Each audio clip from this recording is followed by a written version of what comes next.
Last call before we start.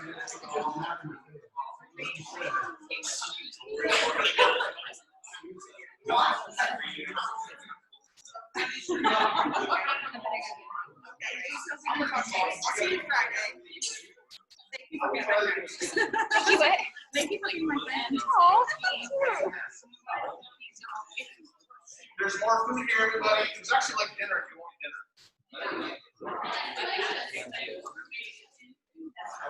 Yeah.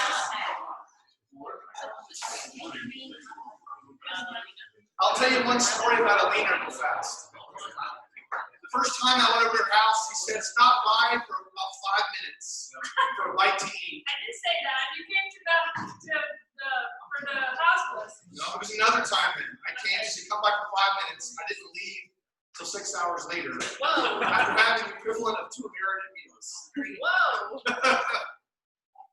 And a good bit of wine.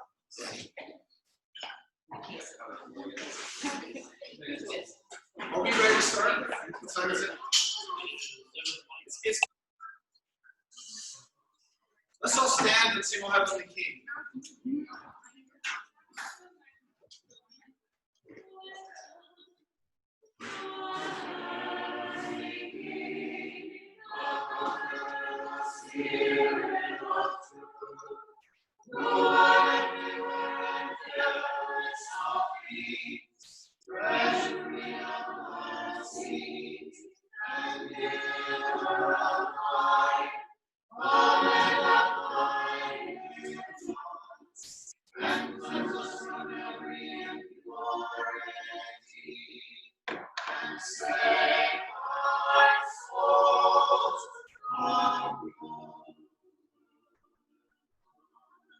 God bless you all.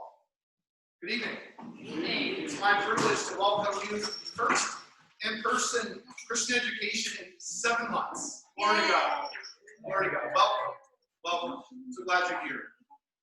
We have done this class 3 times now, and each time it's been well received by people. We've called it something like what grandma might have taught me had you been born in an Orthodox family.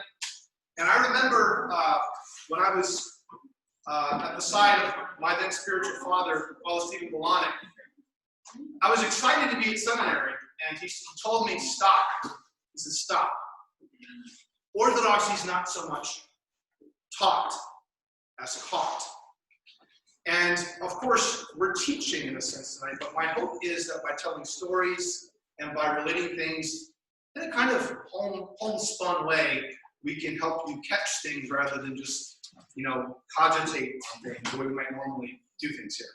So, I want to introduce our panel tonight. We have my wife, Matushka Tamara, who is not a senior citizen. She is only a year older than I am. So she's somewhere in her 40s. Matushka is in law. All right, she's sweet 16. She's a lawyer in Lexington. She got her law degree several years ago from UK, and before that, she had studied both with at my college, Russian history and Russian language. Our college, University of Florida. And then after finishing University of Florida, we took a couple years off and then went to seminary at St. Vladimir's. She worked at the Orthodox Christian Mission Center for a couple years in St. Augustine, which was an eye-opener in many ways. And then seminary, she received a Master in Arts in Theology from St. Vladimir Seminary. And has also, at different points, led the choir, or assisted leading the choir, and is one with many talents. Is that good? Yeah. Rebecca, of course, is one of our senior, I'm sorry, is a senior convert. I'm very old. She's a convert. She's been Orthodox since she was in her 20s. Yes. And she So became like Orthodox. 5 years ago, right? Yeah. She became Orthodox in one of the most important parishes in the Orthodox Church of America, St. Mary's in Minneapolis, where St. Alexis Pop converted this huge group of people from what is now Slovakia into Orthodoxy from the Uniate Catholic Church. It's a very interesting story. But she was there with all those people, and you have so many stories. Carl is our only true cradle up here, Cradle Orthodox from Ohio area near Akron, St. Nicholas Church. You're here, but you're not outside. You're helping keep things active in the floor. So Carl has been Orthodox his whole life, and his mother passed away several years ago, and she was a wonderful lady. So many good pieties in her family. Also, just down-to-earth reality of how Orthodoxy might work in the family, which isn't perfect all the time, right? It is what it is. So, and of course, I think the only other cradle here that's not under the age of 16 is Alina. Teresa's not under the age of 16. She's an 8. You're not young anymore. I'm sorry.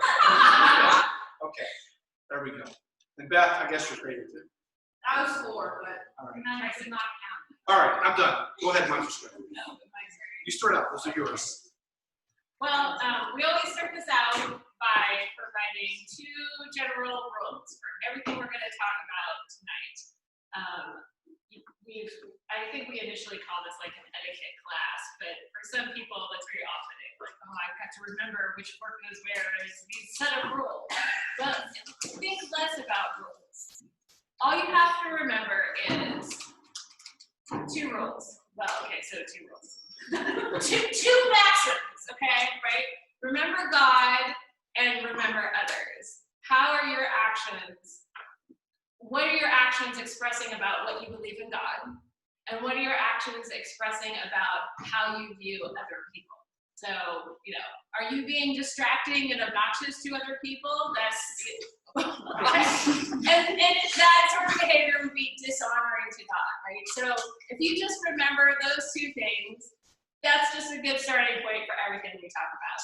Am I doing the next part, or do you also do this? You can do the next one too. Well, why don't you go ahead and say the proper for us? So there's a proverb in Russian that our dear mentor, Father Paul Laser, would always repeat to us. And he liked it because we kind of understood. So he'd say, "В чужой монастырь своим уставом не войдите," which means, don't bring your typicon into another monastery. So everything we talk about tonight will be specific to the OCA, unless we say otherwise. It might be specific to our parish. So when you go visit other places, don't walk into a Greek church and be like, well, they're doing it wrong, because at St. Athanasius, well, it's because it's a Greek tradition, totally different from what we do here. So don't bring your sort of like rules for how to venerate and take it to another church and then judge them, right? Well, we're talking about specific. We will try and discuss where there are variations that we know of. Of course, we're all in the OCA, we're raised in the OCA, so we know some, we've attended Antiochian and Greek parishes among us, so we do know some of the other traditions, but for the most part, what we'll be discussing will be standard OCA practice, what you'll see if you go to an OCA parish, but don't take what we talk about tonight and take your typicon into another church and judge them. don't make it a club. Club that you beat people with. Okay. No clubbing. John.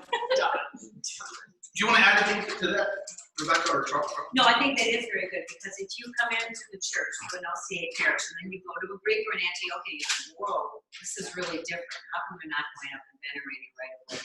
Whereas the AMBO, and this is different, you think, oh, this is wrong.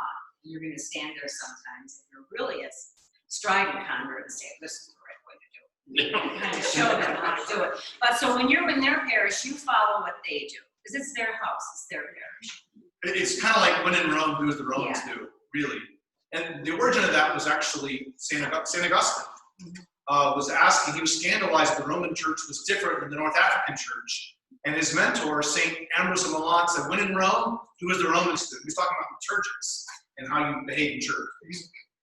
Good stuff.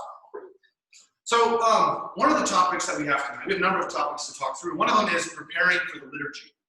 And there's, in the service book that the priest has, this is a quote. It says, the priest who desires to celebrate the divine liturgy must first be at peace with everybody, have nothing against any person, and insofar as within his power, guard his heart from evil thoughts, abstain from the evening before, and be vigilant until the time of divine service. That's 5 things, 5 very simple things. So being at peace is something, when you go to confession with me, what do I always ask you? Are you at peace, everybody? That's the most important thing. Are you at peace with people around you? Are you bitter against somebody? And then guarding your heart from thoughts that are bad, getting ready for liturgy, and abstaining from, what does abstaining mean generally? It can mean, actually, it can mean sex. We won't talk about that necessarily, right? But it means certainly no food and no water from midnight on, as usually. And there are always exceptions to that based on someone's health. So people will say, Father, I have a pill to take. Well, they take a little water the next morning. But the idea is we come to church hungry. We come to church ready to receive from God, and we're vigilant getting ready for service. For many years in our parish, we follow the practice of our diocesan cathedral in Dallas, and we have one of the servers or somebody read this phrase. The Eucharist is served to members of the Orthodox Church who have prepared themselves by prayer, fasting, and a recent confession, who are at peace with their neighbor. Again, it sort of summarized what I just said, including the mention of a recent confession and being at peace. Part of preparing for Eucharist with prayer, actually, is not, what would be part of that, obviously? The pre-communion prayers, right? And there are a number of different editions of this that one might pray. Some are very long, some are not as long. But there are pre-communion prayers that all Orthodox Christians will pray, getting ready for liturgy, either the night before or the morning of the liturgy. What's another piece of the puzzle for preparing, besides confession in those prayers? Reading the Gospel Sunday. You might read the Gospel. Traditionally in the church, I learned this in Russia when I lived in Russia. People in Russia will not take communion unless they go to vigil or vespers the night before. And we don't impose that, but it was kind of a shock to me to realize that was part of it. They went to confession, they went to vigil, they went to liturgy, and they prepared themselves very carefully, taking that really seriously. And so it's kind of neat to, again, not that we have to do everything the Russian church, the Greek church will do, but to know what their norm is, to be inspired by it, and kind of like, wow, this is kind of a practice that we might consider. Part of observing the times would be kind of keeping the feast days, remembering when the feast days are, when the fasting days are.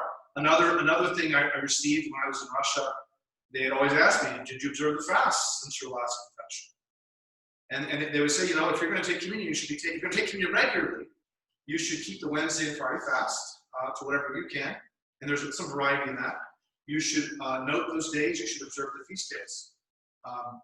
And part of why some Russians will not take communion regularly is a lot of them don't do that. And so what they'll do is when they go to communion, they'll fast for 3 days straight before they go to communion. And the day after, which is strange. I don't want to do that. Yeah. Okay. What about Eucharistic fast for kids? Have you ever struggled? And how many of you have kids? Not many. Not many of you have kids. Carl's a bachelor. God bless you. Yeah, a lot of your kids. We can skip over that part, right? We don't really have to worry about that. You want to know about that? So go ahead, Monteshka. Okay, so you know, I was not raised Orthodox, and so, you know, I had kids, and I thought, wait, it was, you know, when I converted when I was in college, yeah, just do fast, okay, fine, fasting. And then I had kids, and went, wait, how does that work for kids? So I reached out and talked to different Montefiore, and on occasion, Carl. And I said, what, you know, what did you guys do? Like, how do you work this with little kids? And they said, you know, for the, I mean, first of all, it's the Lenten fast, or you know, any of the 4 fasting seasons. You have dinner, like whatever you're having for dinner, that's what your kids have for dinner, and it's fasting food. You know, if you know, some parents will give their kids dairy through the fast to make sure they're getting enough calcium or whatever, and that's fine. But they said the important thing though is that you come together as a family, you have dinner, and that's it. Like this is, I mean, there's no like, oh, but you know, no, you're just eating whatever the family's eating. The Eucharistic fast is a little different because obviously when they're infants, they are not fasting. They eat on their own schedule. On demand. Yes, literally.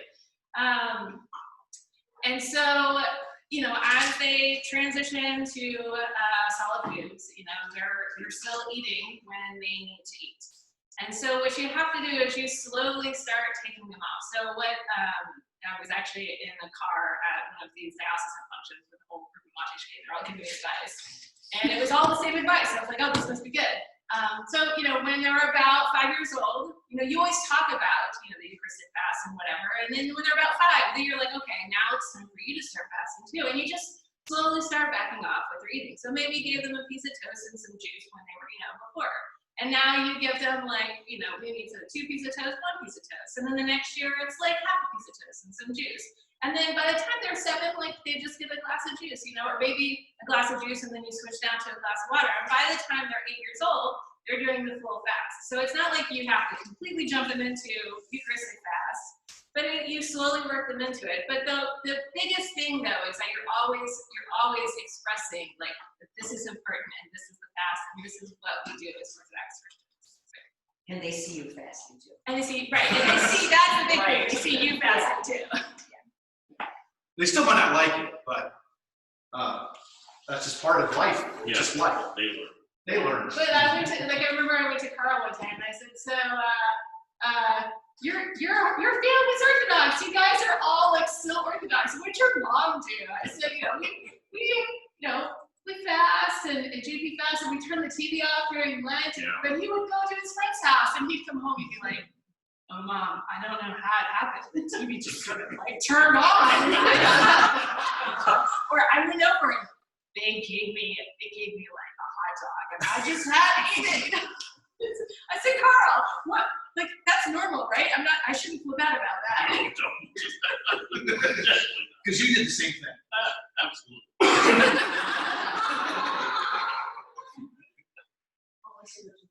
This is also about like reality check, right? You know, we have our high goals, and the reality is sometimes it's a little messy. Thank you, Matushka. Okay, let's switch gears now. Do you have any questions for us about like fasting and Eucharist? This kind of what we're talking about right now. We have another topic coming up. Any immediate questions that come to mind? Okay, let's keep going. Principles of dress in church, like what Grandma might have told you about how to dress coming to church. Matushka. Yeah, well, I thought you had this on here, and so I'm trying to look it up, but I don't think I'm going to be able to find it. Oh, the Jefferson Court. Yes. Okay. I'll So try to find it. You talk. Well, that's been that's how we usually start this second half. okay. Okay. So well, we'll go with this. Okay.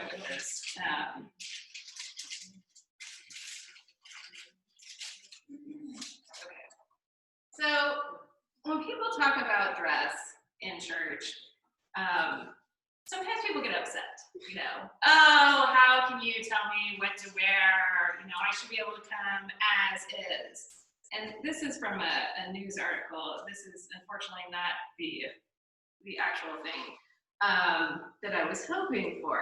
But this is, just so you know, this is the dress code for the Jefferson County Courthouse in Louisville, Kentucky, right? This is not a church. This is a courthouse.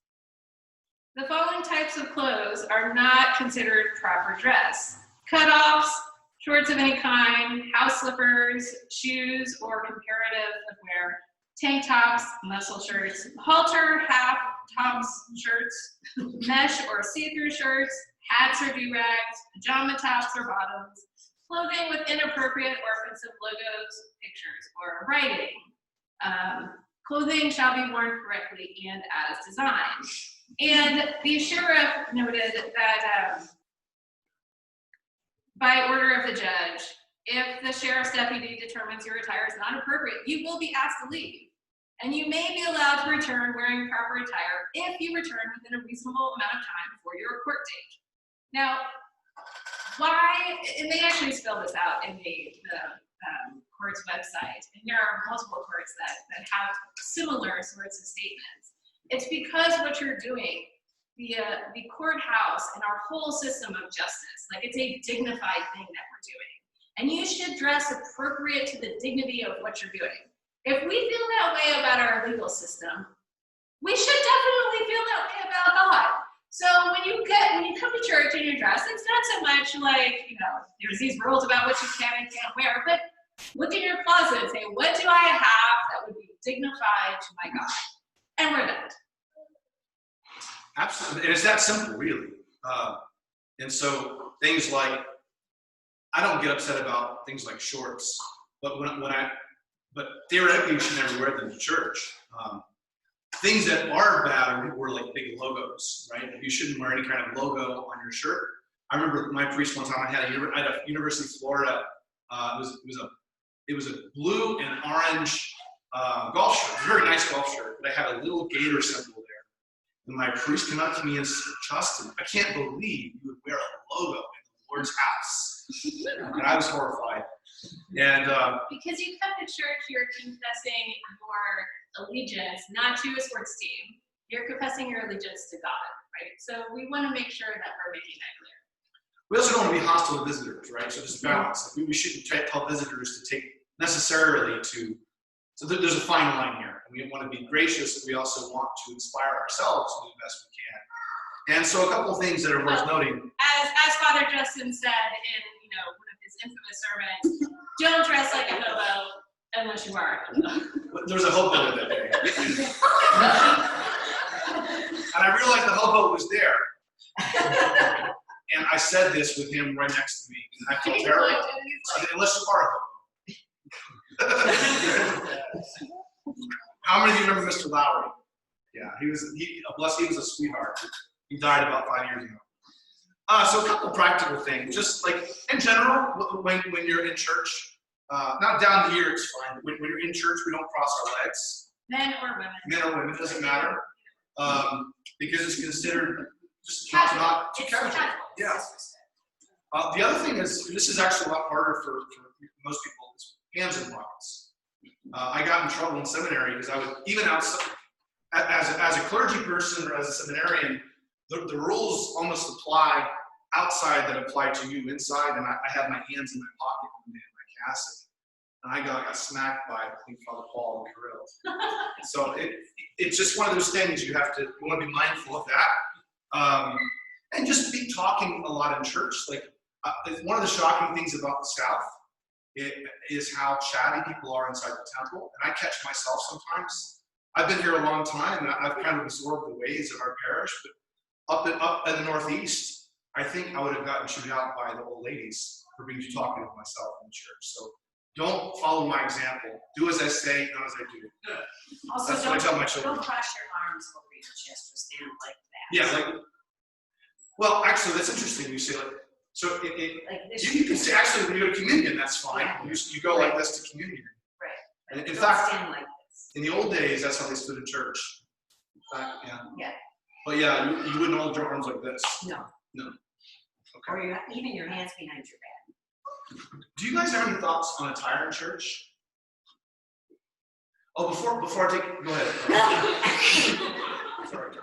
No, and everybody has their own feelings about this.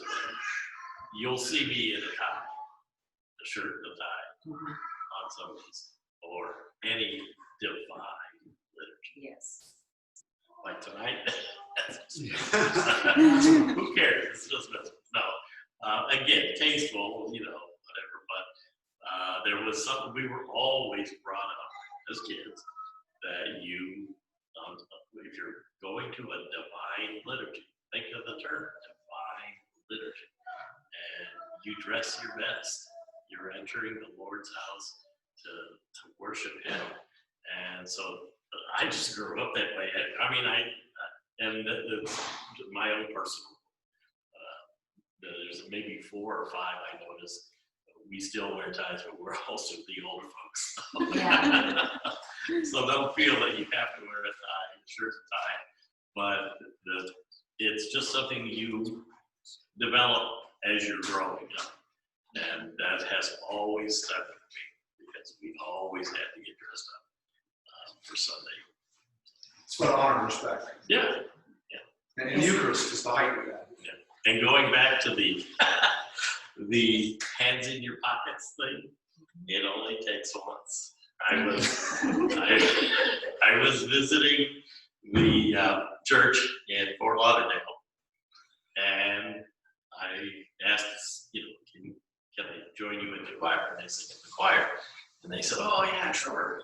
Okay, so I'm standing there, and not even thinking, the hands went into the pockets. And there was a little old lady in the pews, and you could see she was totally frustrated. And she kept making some motions with her hands, and I just didn't get it. So here we are. The choir is up in front. Okay, she comes up, pulls my hands out, and it's like only once. That's all it took. Well, I converted at the turn of the century, so women always wore skirts. But Sunday Divine Liturgy, women wore skirts. And my mother-in-law had dermatomyositis, which is skin cancer of the legs, so she had to keep her legs covered. And this is in Minnesota when it's 20 below. So she wore a pantsuit one Sunday, and 4 women came up to her and said, "Why are you wearing pants in church?" And she had to explain everything. But that was the rule. You wore your best clothes. And women wore a skirt, a dress, hose. I mean, 20 below, you dressed for church. And it was expected because this was the big event of the week. And you were preparing yourself to see our Lord and to see those with whom you love and you commune with. So, but again, it's a different time. I still feel weird wearing slacks like to Vespers or something, but Divine Liturgy, that's a skirt. Our If kids, you're a girl. when our kids were young, I wear a skirt. Well, that's Indian. I'm in love with a skirt. She wears the pants. Everyone knows this. Our own children, when they were young, they loved wearing ties to church. Yeah. And then they hit like teenagerhood and they don't. But we do make them dress nicer for liturgy than they would for Vespers.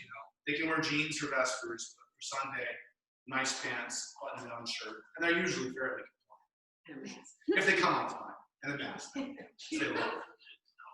Okay. Any Alien, you want to say something? I just, in the same tone, I just wanted to say that, because I've been told before how God doesn't care. God does not care what we wear, doesn't care if we're even dressed, we could be naked.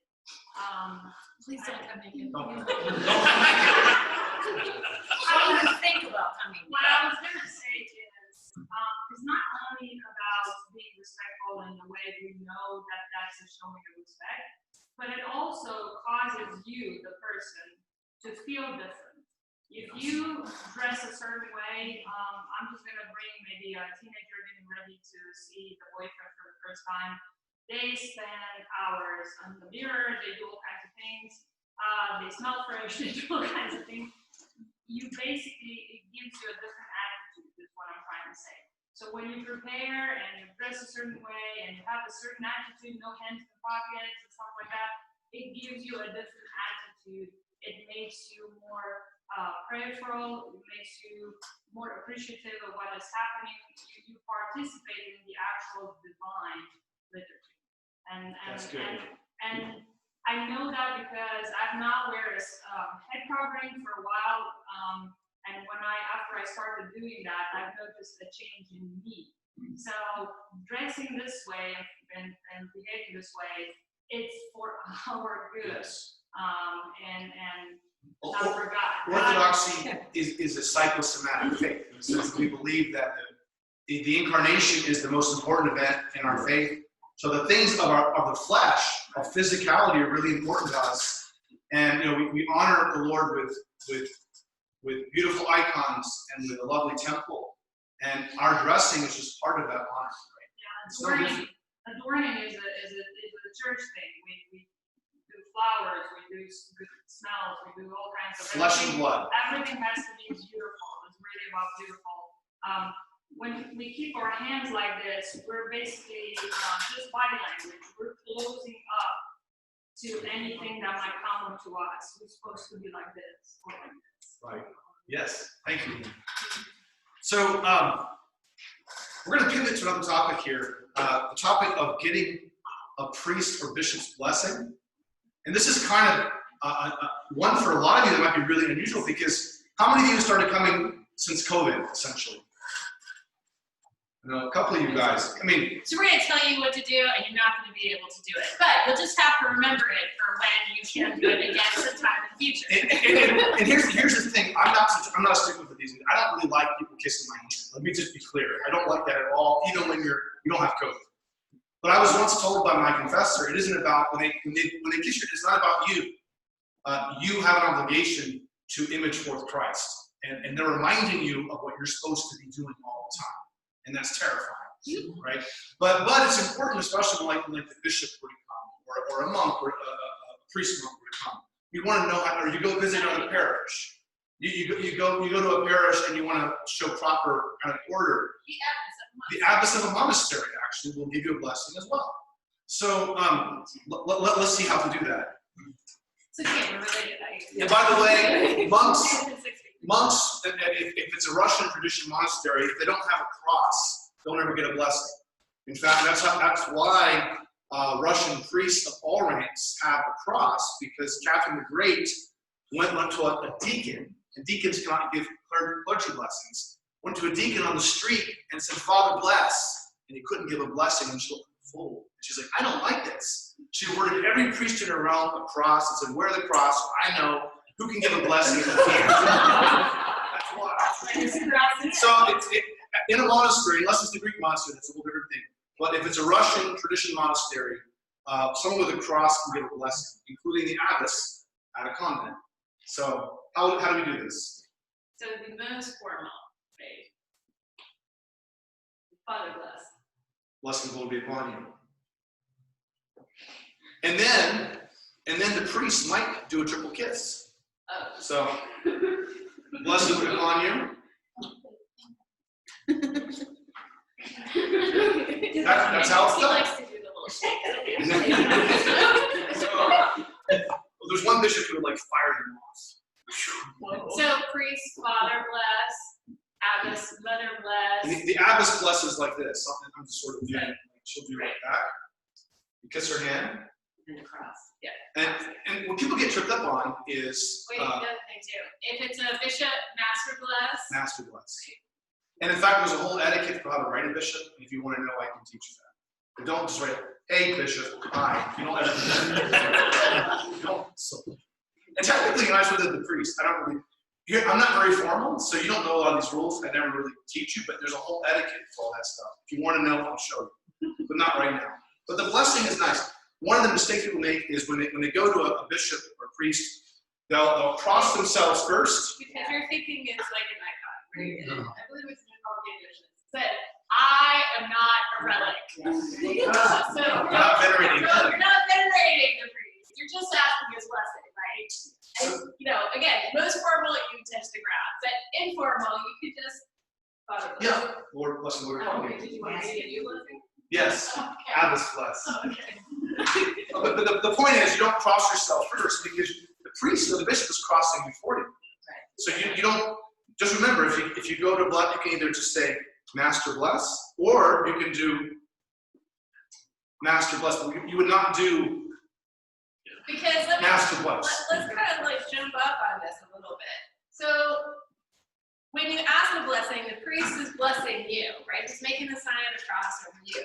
When you make the sign of the cross over yourself, you're blessing yourself, right? And just like, so yes, so You can bless other people. you can bless your food, you can bless your wine, you can bless your food, you can bless other people. When I was in Russia, Not priests. yeah, you don't bless priests. No, when I was, the Archbishop Dimitri would always say, when someone say bless you, like she sneezed, and they say bless you, and they say, oh no, I shouldn't say that to the bishop. And he said, I need all the blessings I can get. I was like that. I heard him say that 3 or 4 times. But my little host mother in Russia, every night she'd just eat Isuda. And she would go, come here, name of the Father, Son, and Holy Spirit. She blessed me for bed every night. Oh. So with your kids, you can do that. You have your own Orthodox Christian blessing. Your hands, where you bless yourself, you can bless your food, you can bless your kids. Don't be weird, don't go, but you Return papers. you can bless things as an Orthodox believer. Okay, that's a good thing. Yes. For those of us who are not receiving communion, should we ask you for a blessing if we come up? Oh, you mean, so in liturgy, if someone comes up to honor the chalice? Right. So I think I would say during COVID time, I would probably discourage that practice because there's just more people moving around. But in principle, in our parish, uniquely diocese part, like I've only seen this in parts of the Diocese of the South and in parts of the Antiochian Church.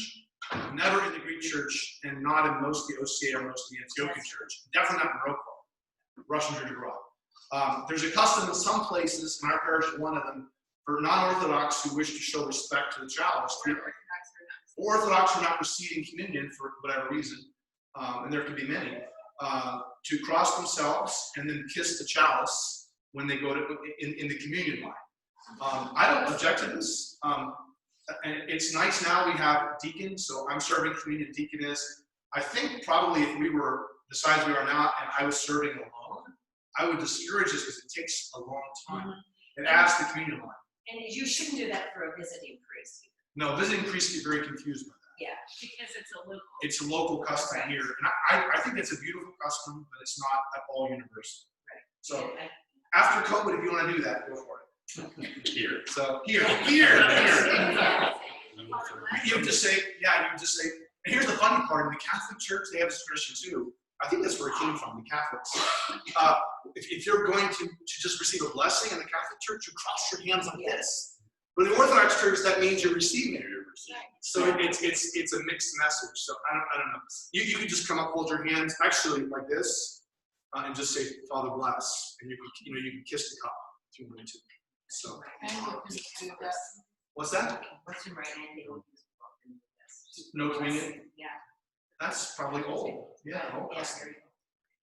Any questions about priest blessing and that kind of stuff? Yes. What do you want for current practice for COVID? Just don't ask for blessing? No, if you could say Father bless, and I could bless you like that. From like afar. peace be on the And you just bow. No, I say peace be on the wall like that. That's nice. Yeah. So one other thing, like if there are like a bishop's visiting or if there are multiple clergy, you don't generally give blessings with every single person that's there. Just whoever's highest ranking, that's the person you get the blessing from. In fact, if the bishop's here, you never get my blessing. Ever. Because the bishop outright, in fact, if the bishop's here, you'll see he does not bless with his hand. Like he won't say peace be unto I'll say person peace be on the wall. and just bow. I don't bless. Only he Because blesses. he's outright. Right. Yeah. It's really nice actually. I feel like I can breathe again. Okay. So let's talk about entering the church. This is a really nice kind of lesson on things. We actually have analogia here. You can see not just good. Oh, but it's literally not facing down. Okay. Well, no, here, I'll turn this one around right here. This is actually good. Okay. It's all visual aids. It's Visual aids. Imagine. But now it's like, Well, go ahead, Monica. coming over here. Okay, We no, didn't rehearse. just take that away. 'Cause you're like, All right, so you walk into the church, there's tables in the way, these are the doors, right? So you walk up to the doors, you cross yourself at the outside doors, and you will see residents who will cross themselves 3 times, they cross themselves and bow even. So these are the range of possibilities. And then you enter the first doors, and you're in the narthex, right? Okay, good. You can get your candle, make your offering. You are already sort of in church. It's not. Oh yeah, and during COVID time, make sure that your mask is on and you wash your hands and sanitize, and you've got the whole station up there. Okay, thank you. You're welcome. And now, Does the order matter? Do you wash your hands and then grab a candle, or do you grab a candle and wash your hands? I like this. well, I think it would be hard to wash your hands if you were holding a candle, so I would probably wash your hands. But if you have COVID, now you have COVID hands, and now you have a COVID candle. Just wash your hands. Just use antiseptic. We have a nurse here. No, correct. Jackson nurse. I would Just wash like- hands first. spray everything. Okay, cool. So you're in the narthex. The narthex is a little, you're not quite there in the nave yet. All right, so now you come up to the doors and you're at the nave. You cross yourself again as you come into the nave, right? Now you are in the church. And now you have to be quiet. And everything is, what was that? Okay. And now I'm gonna be on camera. Yes. Okay, so then you come in, and in OCA parishes, not Greek, not Antiochian, OCA parishes, generally you've got the 3 animali up at the front, right? There's the main one in the middle, so you go to that one first, right? Cross yourself and bow. Whether you go all the way down to the floor, you just cross yourself. Please don't do the guitar strum. Cross yourself, and then kiss the icon, except not during COVID. No, you can. We kiss icons now. What? I do. What? All right, so yes or no. So what I do during COVID is I just bow 3 times, right? Not COVID times. Cross yourself twice, kiss the icon, cross once. So this is the main one, and then you always go right to the right, right? And then you just go around, and sometimes there'll be more icons at CT concerts, a whole room. And you just go to the right, everything's this way. Whatever line you come to, let me kiss that. When you cross the center of the church, cross yourself and bow for the altar, and you just go around in this big counterclockwise circle. That's it. All you gotta remember, counterclockwise, you're golden. And Antiochians and Greeks don't do that. Oh yeah, you don't have to like No. do this. so the Antiochians and Greeks usually have the venerant icons in the narthex. Yeah, And they might have some in the nave, but generally they're to the right. the veneration happens mostly in the narthex, and then you go to the church.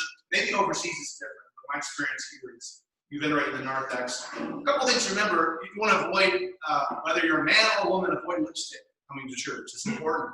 That would include a lot of like lip balms as well. Like I love chapstick. Yeah. I always put it And when it's on, on- and then I walk in, I'm like, oh, so I have to like wipe it off. Except I'm wearing masks now, so I don't have to worry about it. remember too, when you kiss an icon, there was a scandal story in Russia, still talked about, at the seminary in St. Petersburg, where the empress came. She was a convert from Lutheranism, and she came into the church and she kissed the Theotokos on the mouth. Oh. It was considered this huge. They still talk about it 200 years later in the church that I attended. It was an old church. But No. remember to kiss the icon like on the hand of the person, or if it's our Lord on his. You could kiss the feet, or if it's the saint holding a gospel or a cross. Kiss in those places. Just good to remember that. Tricky one is the ladder of divine descent. A lot of times sin has demons on it. Don't kiss the demons. So next topic. When does the service begin? And then in terms of liturgy, when does the service begin, everybody? My son is here. And you're wearing a sports shirt and shorts. He's down. He's down here. He's down here. Blessed is the kingdom is the beginning of liturgy. And I would tell everybody, we should be there. You know, the hours are chanted to kind of get us ready and to create the mood for liturgy. And then blessed is the kingdoms, we should all be in our places, ready to go at 10 o'clock on Sunday morning. But when would be too late? After the gospel. After the gospel. After the gospel. Very good, yeah. Once the gospel's read, you really shouldn't receive communion. Right? But it's not too late to come. No, well, just come. Yeah, right. If you're late, come, but don't. Now, if you have a kid, that might be an exception. But in that case, try to come on time and take your kid out as might be necessary. We'll talk about that next, I think. Well, we'll talk about that in a minute. Okay, so what to do with the sensings, the various sensings that happen in church? The deacon or the priest comes by with the incense, and people kind of freak out sometimes, especially newbies. And you don't know what's going on. What should I do? Mantra. Just get out of it. That's it. Get out of it. That's all. So, and it's easy. Remember, like, when you venerate, sorry, I really am visual words at brain. This is, what is it, kinetic learning? Yes. Yeah. So you venerate the icons that are this way, right? Well, when the deacon comes out, he comes out and he senses the opposite direction. So it is. That's it. It's just the opposite direction. So people always go in the same pattern. When he comes, just say, oh, he's getting going this way, so I'll do it that way. Okay, that's it. And when it's not COVID, we've sort of done a lot of sensings from the central aisle just to keep distant. But normally we kind of go on the perimeter. We circle around the choir and go that way around back of the church. Just back away when that happens again. We're already starting to get more. Just pull back from where Deacon's going so that you're not between the wall and him. Because what he's doing is he's sensing the icons as he goes. And then he will Which means don't venerate the icons while the deacon's trying to sense the icon. that's Stop true. what you're doing. If you see the deacon and the priest coming, they're coming to sense the icon, Right. kind of get out of the way. Particularly in the middle analogian, the middle table there, where the icon is, people will sometimes be kissing when the priest comes. It's like, no, it's okay. Pause, step back, let the priest do that, and then you can go back to kissing again. Another thing is people will. Because it happened to me, the church was filled with 600 people and Deacon was sensing and I was at the icon of the Theotokos venerating and Deacon was behind me with the censer and finally said, Rebecca. There's all these people staring at me as I slink away. In shame. There are a couple of differences between Russian style practice and Greek style practice with regard to sensing. When you go to Greek church and the priest senses, what do the people do? They all cross themselves. Yeah. Slavs don't do that. And they all face wherever the censer is. So- And they'll turn all the way around. Yeah. So when the priest is coming through the church, they will do this. Like imagine the priest is going over here. Yeah. The babushka will kick your butt if you try that in the Russian church. Don't turn your back to the holy altar. She would say. That says it in this church. What's that? Everybody does theirs all the Not time. everybody. So what you can- There is mixed practice in this. Here's what you should be mindful of. If the deacon or priest is over there, don't worry about it. But as that person comes close to you, what you would do is you would so he's come behind you, you sort of scoot forward and pivot like this. But you would not do a 360, right? You would pull back and then pivot to show respect to the deacon or the priest and to honor, because he's going to also sense you. When he comes by, he'll sense you and he kind of sense you. So when he senses you, you want to kind of acknowledge that. That's kind of good etiquette in the church. Yes, Yeah, I Nala. was going to ask you about that. So when they're sensing us, what does that like? Does it mean you're doing something? It means you have dignity. Yeah, we sense the icons because they have dignity and they're worthy of honor. And right, so the whole idea of the sensing comes from you sense the emperor. And if you notice, there is hierarchy. Yes. He will, the priest or the deacon, whatever, comes out and senses. If there is a reader, senses them first. He then senses The choir's next. He then Server. the servers are out. Yeah, we're out. And then the choir is next, and then it's the rest Yeah. of the congregation. So it is a dignity, like you said, and there is a The bishop gets 9 censings. Also, the soul was the deacon. When the deacon says, Lord have mercy, or in the prayer zone, like this with the stole, you should bow because those are our prayers. That represents the church. Right, that's right. The deacon as a clergyman speaks on behalf of the congregation. And whereas the priest proclaims the blessing from God. Which is why he's facing the same way Right. that people face. Right. That's We really. serve our spokesperson. So the next topic here is when to stand. So we have pews, and it is not a sin to sit at times in liturgy. In the Greek and Antiochian traditions, there's pews throughout the church. Even in Syria, there's pews throughout the church, almost like in the West. So we're not OCA church. in the old OCA parishes up north have some pews. It's not wrong to sit in church necessarily. So when might we stand and sit? You stand whenever the priest comes out, you stand whenever the deacon comes out, you stand, obviously you stand during the anaphora. The little litanies, you can sit if you have to sit. You always stand with the gospel. You should stand when the prokimenon, that means the announcement of the epistle is coming. The creed. Always the Our Father. Yeah, the Our Father, the Yeah. creed. Trisagian prayer. Whatever's holy God, Yeah. holy mighty, holy immortal. I think if there's a doxological formula, and we give you praise, the Father, Son, and Holy Spirit, you at least want to sit up and cross yourself for that, right? You kind of If the priest comes out, he's going to give you a blessing. peace be unto all. You should receive that standing rather than sitting if you can, if you're healthy.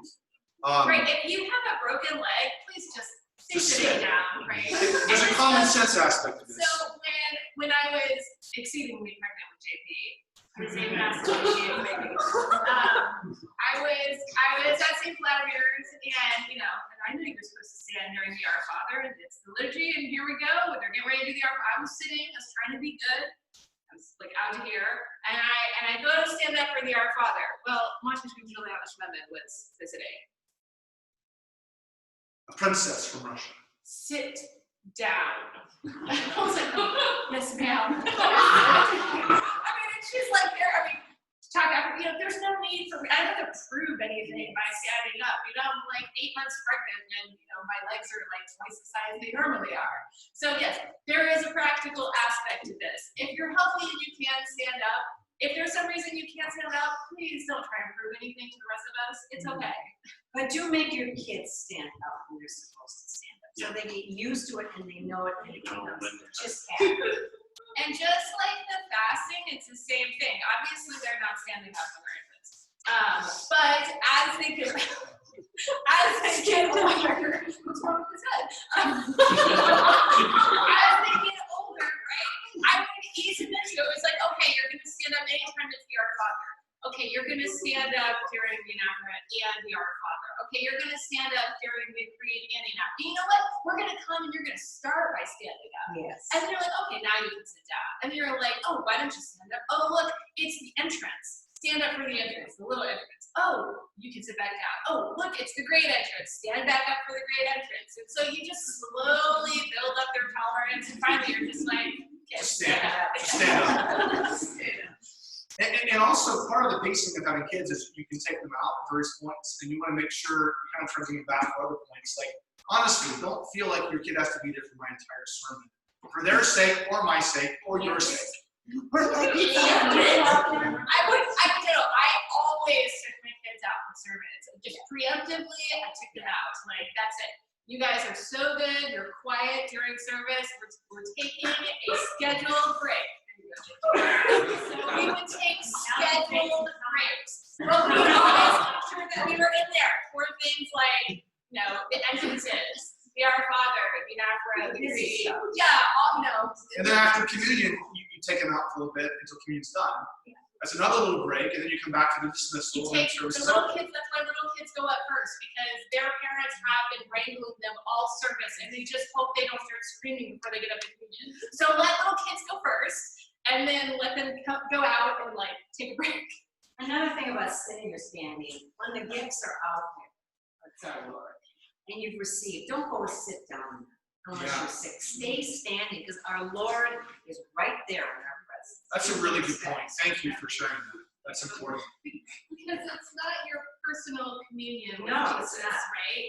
We are, it's meeting as We're so together. you're not just up doing your little thing and then it's over. Like, no, it's still ongoing, right? The Christ only- has still come out to see us. The only exception is the little kids. Let 'em Right, go. or if you're sick or something. Lily Ann, you had a question? It was just like touching on, so when did, like, what was the neighborhood of age that you were like, okay, scheduled breaks are gonna like start going away now? Well, I mean, it depends because you start having multiples, and so, right, it's like, for Ian, it was much younger than JP, because I would have to take them both out. And part of it depends on the kids. Some kids are obnoxious, and you just take them out for a longer period of time. You guys can guess which one of my kids was which. And others are pretty calm, and you can then, like, apparently I've been told that girls they just like sit there quietly the whole time. I never experienced that because I had boys. Oh, no. You did not. So it depends, right? But again, like by the time they're 8, they should be fully participating. Why don't we pivot here and talk about what if I need to leave the liturgy? When can I leave and when can I come back in? Well, the first thing is if you have to leave the liturgy, you really have to leave. You can leave, right? Like if you have to go, just cross yourself and go. Especially if you have a screaming kid. A lot of parents will hesitate to leave because they don't want to leave at the wrong time. But if It's the baby's gospel, screaming, and I'm not supposed to leave the church during the gospel, so I'm going to stay here with my screaming child so no one can hear me out. leave already. It's okay. Leave. But you would not come back in during the gospel, right? You would wait until you were going to re-enter. But So that's also the doorkeeper's responsibility. Yeah, I'm just saying, we have to keep, we'll let you know. What's your back? And don't be offended, like, they're just No. yeah, it's just good order. Everything should be done decently and in order, St. Paul Yes. says. So, and generally during an entrance, during a reading, during the sermon, people are not allowed back into the church. So that's just kind of a basic rule. Probably people look puzzled when we mentioned the anaphora. The anaphora is the part of the liturgy when the priest comes out and the deacon will say, let us stand aright, let us stand with fear, let us attend. And then we sing a mercy and peace, a sacrifice and praise. We begin what's called the Eucharistic prayers. That's all the anaphora. The anaphora. Right after the creed. Right. And it literally means the lifting up. And the high point of the anaphora is when the priest will lift up the gifts, thine own, and we bless the gifts. And then we sing the hymn that they have taught us. That is all the anaphora. It's from bell to bell. from bell to From bell. bell to Yeah. bell. That's good. Good, JP. Come on up here. You're a theologian. Oh, wait, someone was under 16 That's Yay! great. And we have the clergy kids. They know what you're talking about, but you might want to double check. We've got 10 more minutes, so we're going to try to wrap up. I did want to have a note here about when to sing in liturgy. Yes, yes. Same. All the Always. time. Wednesday. So certain things are really like Sikera during Vespers are oftentimes for the choir. They're reading from the sheets, but and litanies are always sing along with the litanies. Sing along with the creed. In Russia, during the creed, the deacon always turns around and directs the congregation.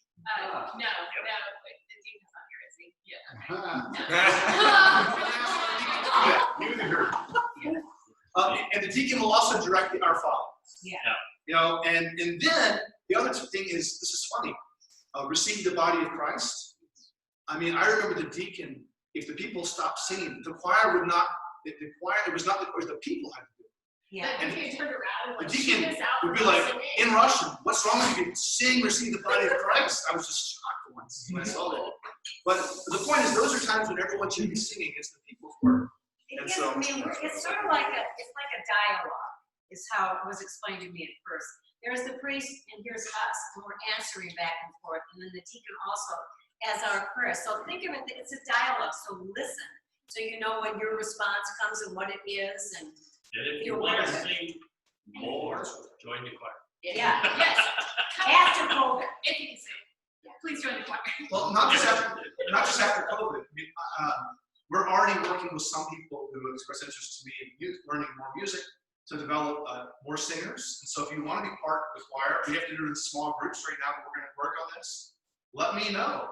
Maybe you've already been here for a while and you want to reintegrate the choir. let me know. We have a team leadership approach to the choir. The priest, of course, my wife is one of them, Rick is one of them, and Zoe is one of them. And we have 2 other women who want to become choir directors. They're both here, actually. So we're going to be working on a lot of this stuff. So this is a great time to actually be learning.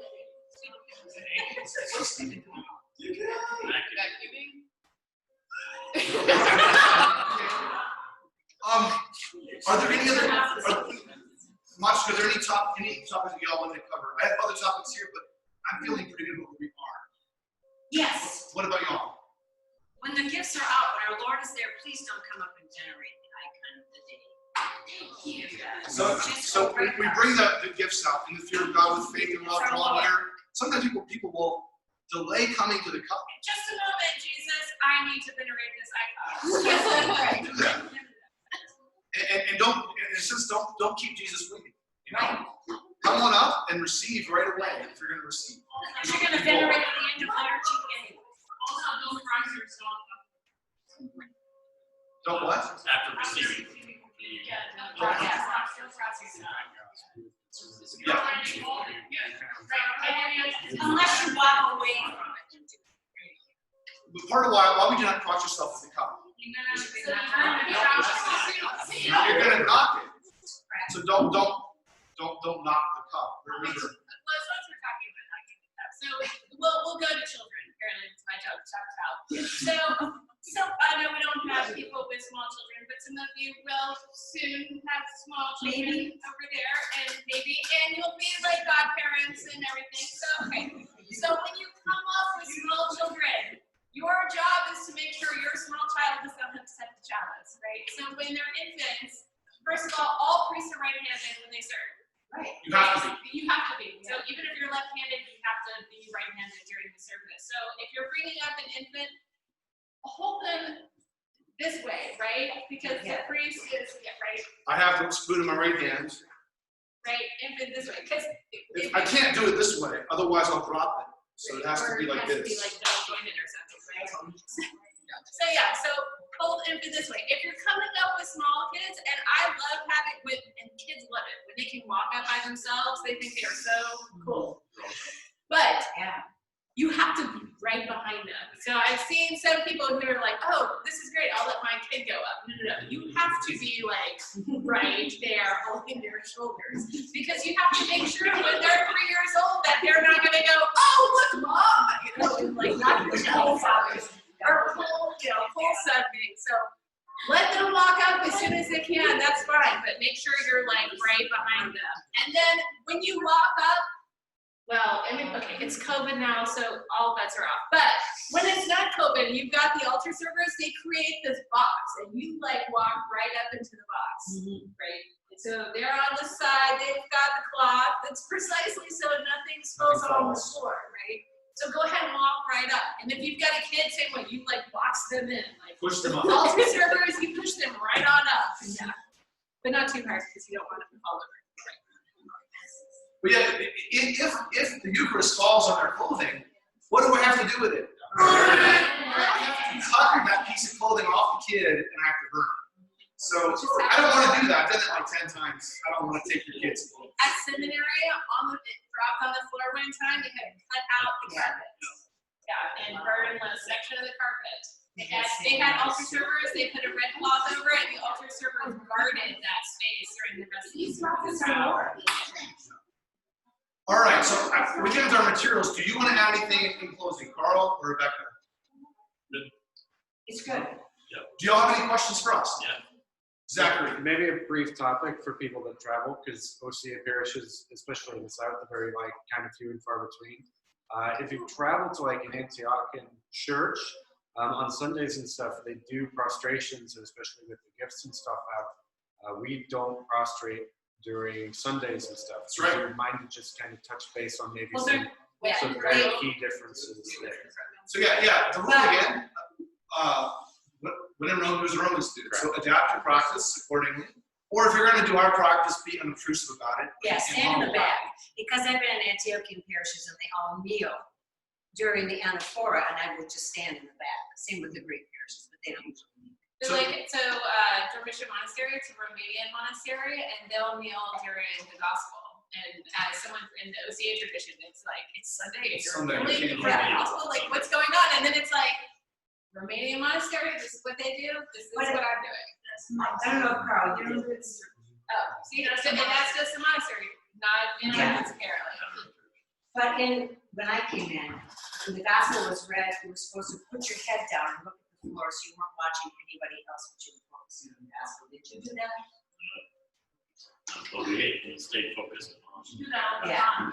Yeah, and that's, I had a woman, when I converted, I was standing in the choir, and the choir was up front, and it was, actually even during the episode. Yes. She took my shoulders and she just Yes. took it, and she was like, you need to be focused on that right there. And I was like, okay. Who was that? That was, let's see, Juliana Schumann. Sandy, yeah, she was great. Sandy. Civilich, good name. Yeah. So, well, any other questions for us tonight?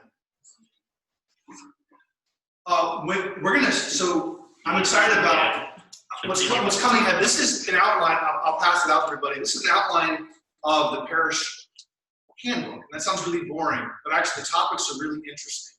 Over the next 10 or 12 weeks, I'll be talking in little chunks through the parish handbook. And what it really is very practical thing. So one of the first weeks will be the history of our Orthodox Church in America, and even some history from our diocese and parish. We'll talk about what does it mean to be part of the parish, and what is parish life about. We'll talk about, part of it will be the ministries of our community and our parish. Then we'll talk about the liturgical year for 1 or 2 nights, about fasting seasons, festive seasons, how they work, the days, the week, what they all mean, etc. We'll talk in another class about the Orthodox Christian home, the home altar. We'll talk about prayer and fasting and almsgiving at home. We'll talk about what are you doing in another parish? Like what's the routine for how you contact the priest, and like what are the different norms for how that works in different parishes? We'll talk about the sacraments of sanctifying our life. So we'll talk about everything around childbirth, miscarriage. We'll look at some of the services for that. We'll look at the services for baptism. How do you do sponsors or godparents? What's that all about? Weddings, how that might work, preparing for weddings, sicknesses, pastoral emergencies, all the prayers for the sick, prayers of need, house blessings, on and on and on. There's a whole lot of stuff here, and I'm really excited about being able to talk very less theologically and more like, how does this work in real life? So it'll be a lot of fun. I'm looking forward to it. So if you want to look through some of this, I have it right here. Take a copy, and I'm excited to do that for the next several months. So, any other questions tonight? I want to thank our panel, Matushka, Carl, Rebecca. Thank you so much. And thank you for being here. Let's sing this truly neat.